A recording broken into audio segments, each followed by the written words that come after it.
Bonne journée.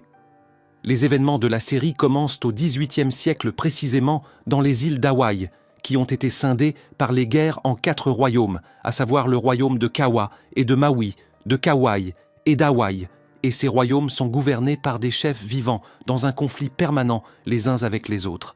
Et une ancienne prophétie circule parmi eux, affirmant qu'une étoile apparaîtra dans le ciel, puis se consumera, puis qu'un roi se lèvera pour unir ces 4 royaumes et mettre fin à la guerre. Et de fait, l'étoile apparut dans le ciel. Mais les gens attendirent de longues années après cette apparition, et le roi attendu ne se manifesta pas. Sur la plage du royaume de Kauai, nous voyons un vaillant guerrier nommé Kayana, qui sort avec sa famille pour pêcher un requin afin de le manger. Puis Kayana saute dans la mer et plonge sous l'eau, guettant l'apparition du requin devant lui. Et dès que le poisson s'approche, il bouge rapidement et lance une corde sur son museau, puis il grimpe sur son dos, tenant fermement ses nageoires jusqu'à ce qu'il atteigne ses branchies et place à l'intérieur des herbes soporifiques. Le requin continue à nager, tandis que Kayana s'y agrippe jusqu'à ce qu'il s'engourdisse et s'endorme, et qu'il remonte à la surface. Puis Kayana et sa famille retournent à leur lieu de vie, sur les plages de l'île de Kauai. La famille de Kayana se compose de ses 2 frères, Nai et Namaki, ainsi que de l'épouse de Kayana, nommée Kubohi, et de sa sœur Eki. Et pendant qu'ils sont occupés, quelques enfants du royaume de Kauai trouvent les affaires de Kayana et les fouillent, jusqu'à ce qu'un garçon plus âgé apparaisse et les écarte, puis ils restent stupéfaits devant un manteau appartenant au guerrier du royaume de Maui. Kayana arrive et l'enfant lui demande pourquoi il a quitté le royaume de Maui alors qu'il en était le commandant de l'armée. Il lui répond d'un ton triste qu'il n'est plus commandant et que le royaume de Maui n'est plus sa patrie depuis plus de 3 ans. Et il apparaît que Kayana a quitté Maui pour ne pas poursuivre des guerres nées de la cupidité et du désir de domination des royaumes en plus de la mort de son père dans l'une de ces guerres. Kayana n'est pas seulement un guerrier qui combat au nom du royaume, il rêve de voir Hawaï et les îles environnantes débarrassées des guerres et jouissant de la paix. Et à un moment donné, Kayana a compris que réaliser ce rêve par la violence était impossible, alors il a tout laissé et est parti. Et soudain, Kubohi change le cours de la conversation et exprime son désir d'avoir un enfant, tandis que Namaki demande à Eki de parler à sa sœur, manifestant son malaise à l'idée de la maternité. Eki encourage et soutient sa sœur, tandis que Kayana regarde son frère Nai en taquinant son épouse pour qu'elle n'évoque pas les enfants devant lui, car lui non plus ne les aime pas. Alors Kubohi rit et rassure Nai en lui disant que son frère ira bien. Et alors qu'ils parlent, ils entendent le son d'un souffle dans un coquillage marin et comprennent qu'un navire s'approche d'eux, puis ils accourent vers la plage et découvrent que le navire vient du royaume de Maui. Le navire accoste et un cortège d'hommes du roi Kakili en descend armés jusqu'aux dents, et Kayana comprend qu'ils sont venus avec une requête qui ne souffre aucun refus, tandis que le conseiller du roi s'avance et lui dit qu'il n'aurait jamais imaginé que le fils du chef de guerre du royaume de Maui déserterait l'armée royale en demandant avec étonnement s'il avait quitté sa patrie et son poste pour cette vie simple. Kayana remarque la présence d'un guerrier qui se déplace entre les rangs et qui le regarde ainsi que sa famille avec colère. Le conseiller informe Kayana que le roi Kakili souhaite le rencontrer, et lorsque Kayana lui demande la raison, le conseiller répond qu'il l'ignore, mais le met en garde contre le fait d'ignorer la convocation en lui rappelant qu'ils l'attendront le lendemain sur la plage du royaume de Maui. Puis le guerrier furieux s'avance et demande à Kayana s'il fait toujours partie de l'armée de Maui, ajoutant que sans les ordres du roi, il l'aurait tué et lui conseillant de ne pas s'enfuir, car ils le retrouveront où qu'il aille. Puis il jette un regard de colère à Eki, qui se cache derrière sa sœur Kubohi. Le lendemain, Kayana et ses 2 frères se dirigent vers la plage du royaume de Maui, où des guerriers les attendent sous la direction de Kubo, qui est le fils du roi Kakili. Et Kubo lui dit que beaucoup au royaume pensaient qu'il ne viendrait pas, et lui explique qu'il est venu en personne pour l'emmener au camp des guerriers afin de rencontrer le roi, et en chemin Kubo lui raconte que depuis son enfance, il voyait Kayana s'entraîner avec son père, qui était considéré comme le commandant de l'armée, et qu'il croyait que le royaume de Maui ne serait jamais vaincu tant que Kayana en serait le chef. Et pour cette raison, il est heureux de son retour, mais Kayana lui répond qu'il n'est pas encore revenu au royaume. Ils arrivent au camp des guerriers, et le roi Kakili apparaît dominant Kayana alors qu'il s'approche, tandis que Kayana marche parmi les combattants et observe leur entraînement. Mais les habitants de l'île de Kauai le regardent avec colère. et le considèrent comme un étranger, parce qu'il était le chef qui leur apportait la victoire, puis les a quittés. Les exercices sont dirigés par un puissant guerrier nommé Noah, qui apprend aux soldats à éviter les lances au combat, et lorsqu'il voit Kayana, il lance vers lui une lance qui atteint une machine de guerre à côté de lui, et lui dit que cet accueil est attendu pour un chef traître ayant abandonné son poste et les siens. Kayana demande à Namaki pourquoi ils ont abandonné les anciennes méthodes d'entraînement, et Kubo lui répond que s'ils les appliquaient, ils décimeraient les guerriers pendant l'entraînement à cause de leurs difficultés. Puis Noah lance une deuxième lance sur Kayana, qui s'en irrite.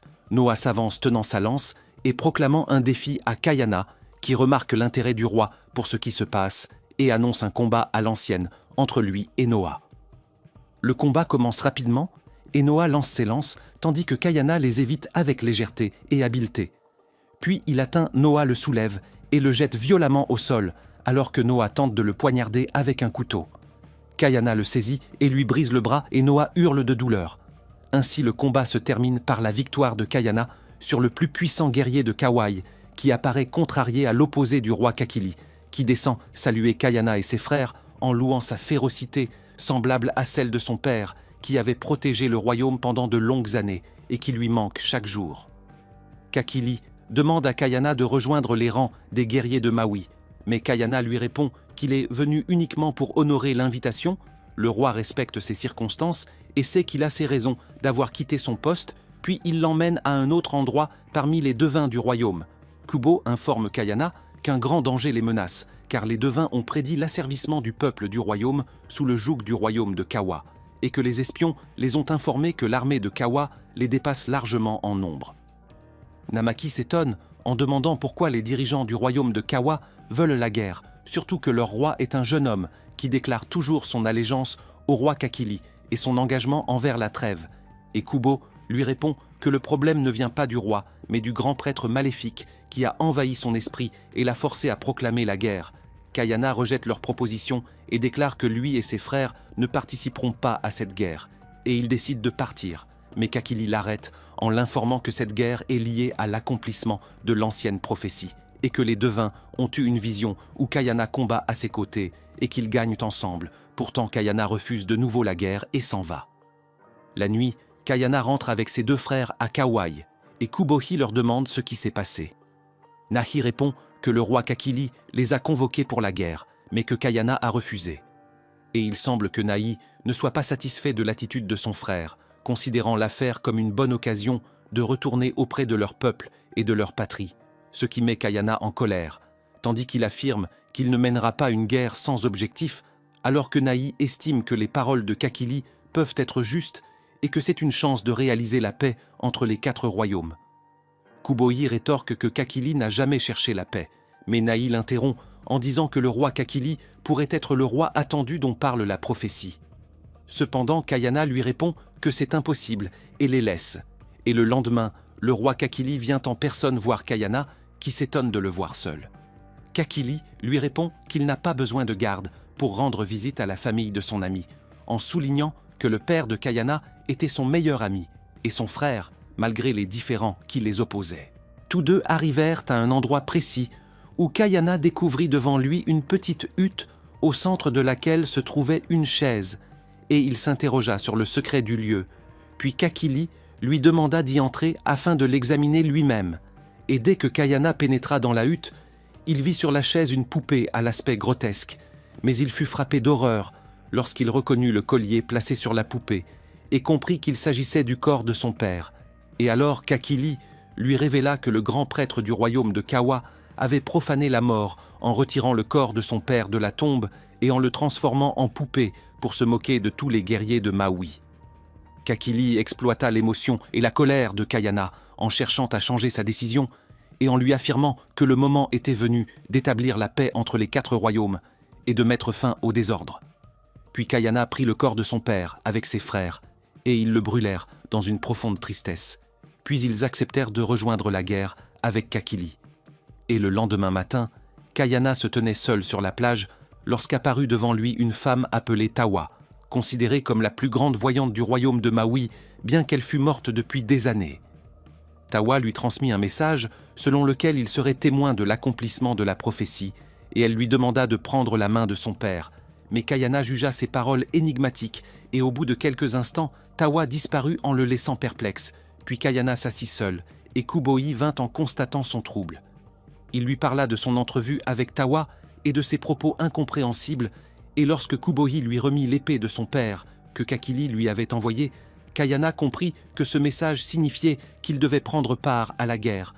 Pourtant il demeurait inquiet des intentions de Kakili, et refusait de redevenir son serviteur comme jadis.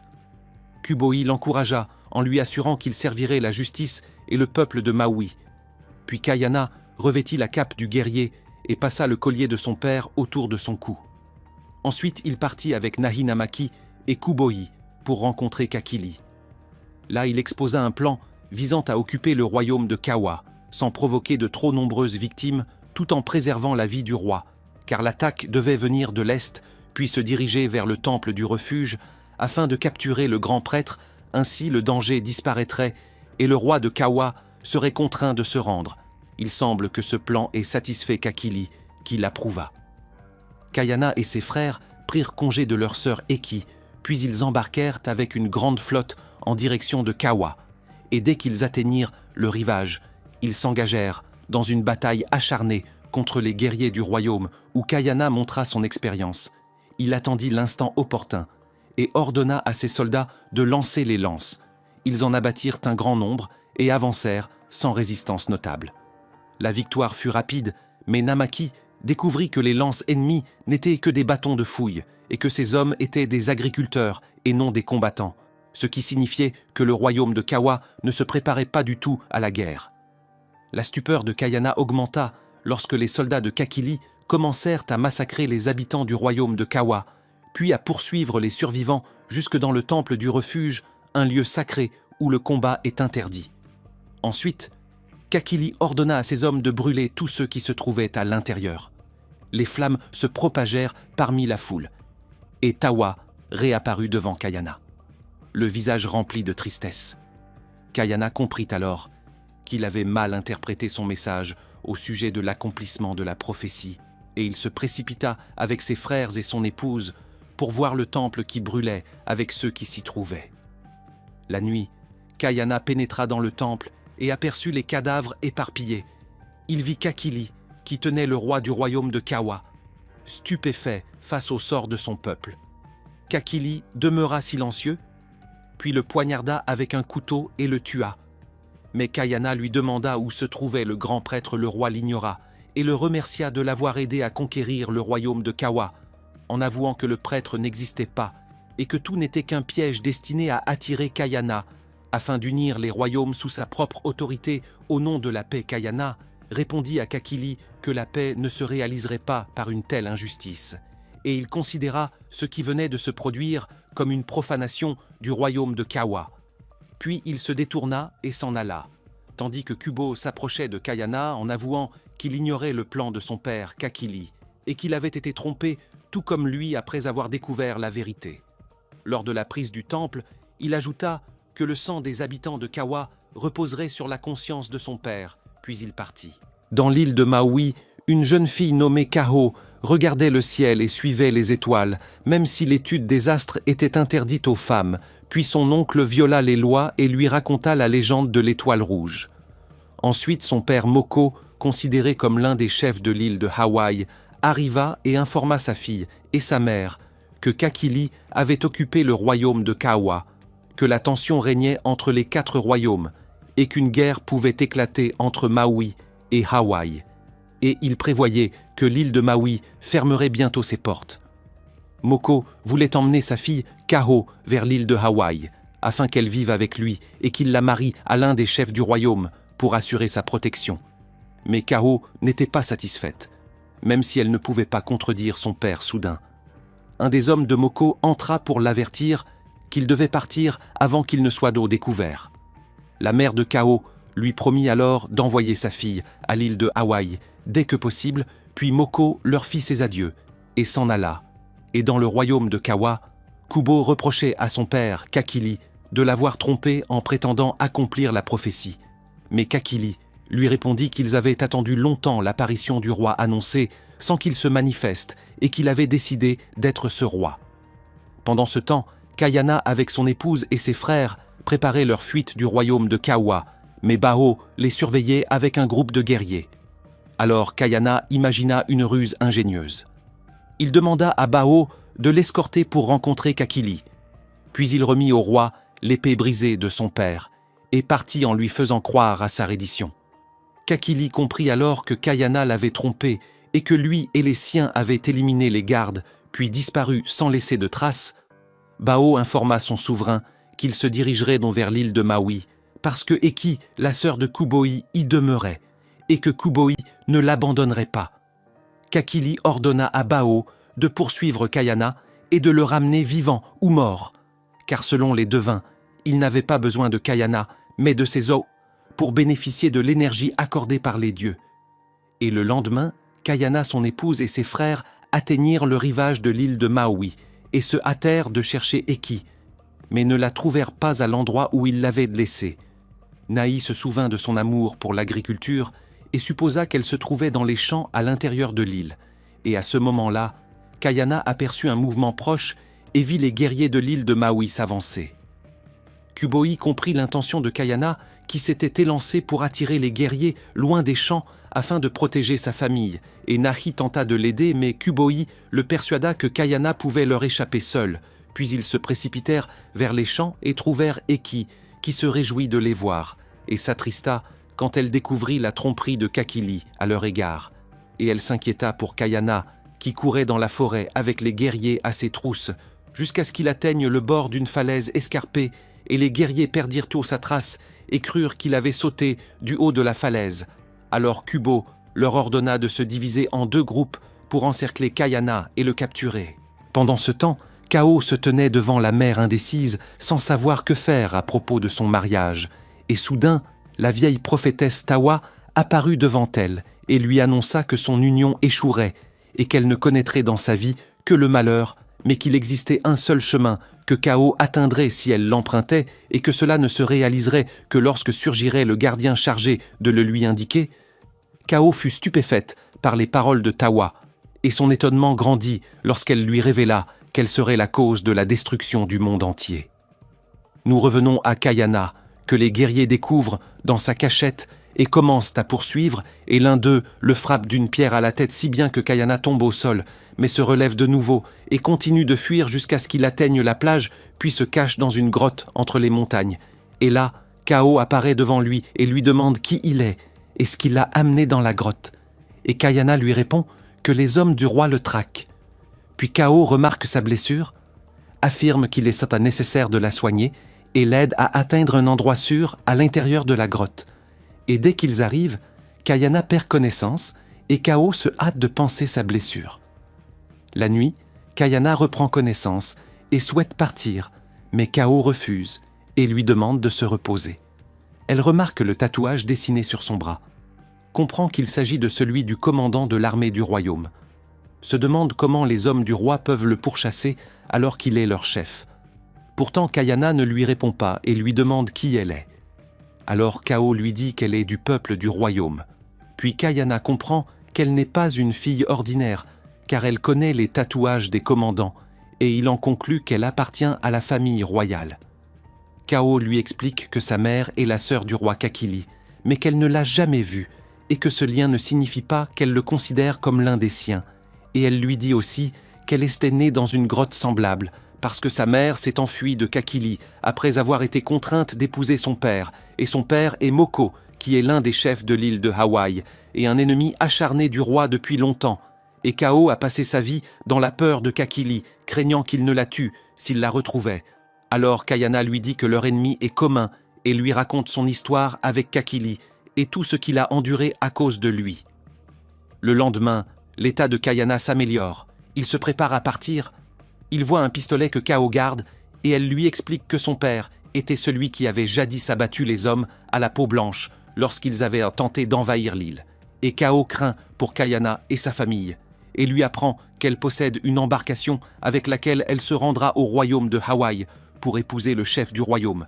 Et elle lui propose de l'accompagner avec sa famille, car l'île de Hawaï sera un refuge sûr contre la tyrannie de Kakili. Et Kayana est convaincue par ses paroles et accepte. Ils se dirigent ensemble vers les champs pour emmener la famille de Kayana et quittent l'île. Et soudain, Kayana et Kao se trouvent face à un groupe de marins anglais conduits par Ariel, qui rassure Kayana en lui affirmant qu'ils ne veulent aucun mal et qu'ils sont venus cueillir les fruits de l'île après avoir manqué de nourriture. Mais l'un des hommes d'Ariel pointe son arme vers Kayana pour tenter de le tuer, et Ariel dévie la balle loin de lui, tandis que Kubo et ses hommes entendent le bruit des tirs et accourent sur les lieux.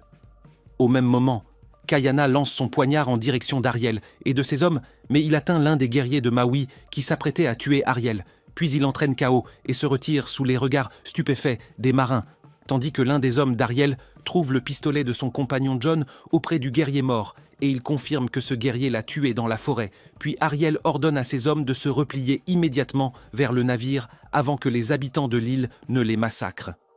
Kayana remet à Kao son collier, lui demandant de le remettre à Kuboi pour qu'elle sache qu'elle vient de sa part, et il lui demande d'emmener Kuboi et le reste de sa famille au royaume de Hawaï, tandis que lui détournera les hommes du roi pour les occuper jusqu'à ce qu'ils puissent quitter l'île, en lui assurant qu'il trouvera un moyen de les rejoindre sur l'île de Hawaï. Kao obéit aux ordres de Kayana et part. Puis elle atteint les champs, remet le collier à Kuboi et l'informe de ce qui s'est passé, puis elle conduit tout le monde vers la plage. Kao fait ses adieux à sa mère avant le départ, et soudain, John apparaît vivant et demande à Kao de l'aider à rejoindre ses compagnons. Kao accepte et le fait monter à bord de l'embarcation, tandis que Kuboi regarde l'île avec inquiétude pour Kayana, qui a attiré l'attention des guerriers et les a poussés à le pourchasser, jusqu'à ce qu'il le cerne au bord d'une montagne. Alors, il tenta de les combattre, mais leur nombre le submergea, et Bao s'approcha pour le tuer. Mais Kayana évita son coup et se jeta sur lui, puis Kubo arriva avec un groupe de guerriers. Kayana saisit Bao et saute avec lui du haut de la falaise, tandis que Kubo court vers le bord sans trouver leurs traces, puis il ordonne à ses hommes de les rechercher. Et la nuit, Kayana se réveille à bord du navire d'Ariel entouré des marins anglais. Il se trouble et les attaque pour les forcer à reculer, mais il est choqué lorsqu'il réalise la distance qui le sépare de l'île de Maui. Puis Ariel lui propose de rester avec eux en attendant qu'il trouve un moyen de revenir auprès des siens. Et à ce point, la première saison de la série prend fin. Nous informons nos chers spectateurs que la deuxième saison de la série n'est pas encore sortie. Merci.